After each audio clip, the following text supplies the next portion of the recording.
Every journey leaves a trace, in the city, on the motorway, cruising through quiet towns. Wherever it might be, the exhaust emits gases you can't see, but you can measure them, and they pollute the air. Regulations like Euro 6 and 7 and EPA standards police these emissions with strict limits. Measuring whether those limits are met requires a nitrogen oxide sensor.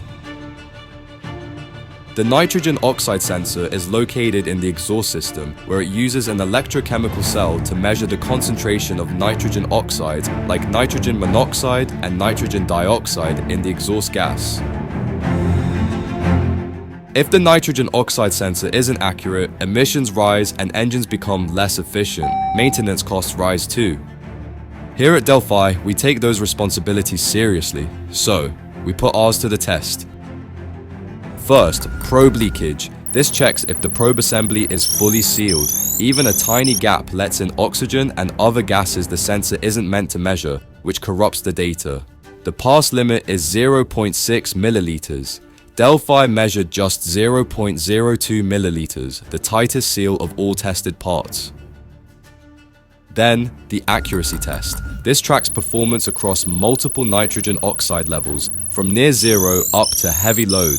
Our readings stayed consistently closest to OE data across the entire range. At 300 parts per million, one of the top players failed outright. Not ours. Next, high temperature leakage, where sensors are exposed to 420 degrees Celsius. This extreme temperature simulates years of exhaust heat in hours. Weak seals expand or deform. Ours didn't. They held up and the readings were stable, showing just how durable our sensors are.